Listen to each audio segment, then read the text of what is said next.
Alvin has a contract situation, so that's something to keep in mind too with him. You know, they haven't said whether his situation's injury related or not. So, you know, it is interesting.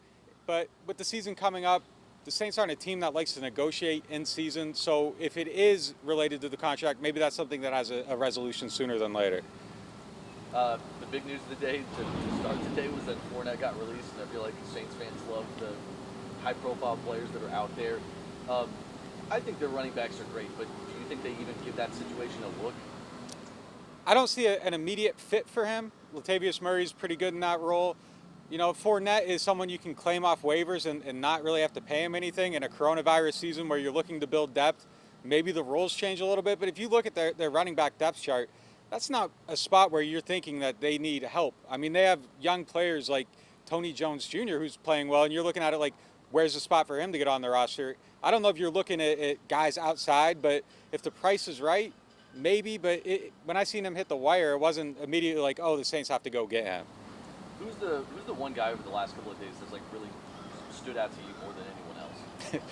The guy that stood out the most the last few days more than anyone else, and it feels a little bit out there because he hasn't been very good the last couple of years, is Patrick Robinson. And he's making a ton of plays everywhere. Today he had 2 or 3 pass breakups, almost intercepted a screen pass. And I think for him, the main thing is his body's healthy, but I think his mind's in the right place right now. And confidence has been, throughout his career, the biggest thing with him. And when he has it, he plays well. When he doesn't, he tends to get caught up in himself and things spiral a little bit. I think that he feels comfortable right now. I think his body feels good, and it's showing up with production every day in practice. How big do you think it was to just get Andrews beat back today? And it seems like he's on the right track to playing. Yeah, I think he's on the right track to play week 1. He has a broken thumb, but it's something that he can probably play through.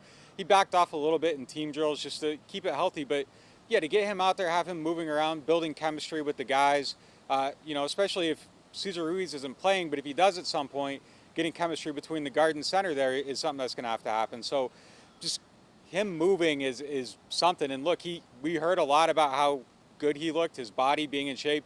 He looks really trimmed down, and he does look like he's moving better. So it is exciting to see him out there because he is a big part of what they're going to do on the offensive line.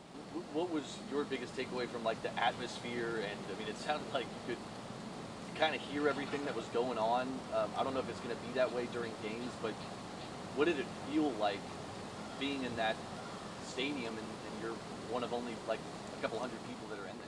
It's interesting because you walk in, and every time you walk in there and it's empty and you look up, it's like this place is huge and it's cavernous and it's just a massive building. But after a little bit, you stop thinking about how it's empty and it's just there's a football game going on. And it became really normal for me after a few minutes. I know other people never really got used to it.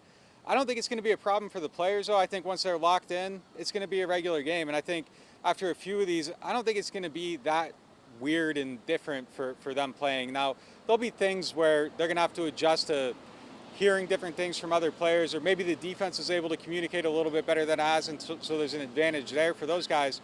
So there's going to be some little things, but I think overall it's going to be weird for 15 minutes, and then it's just going to be a regular game in a football field.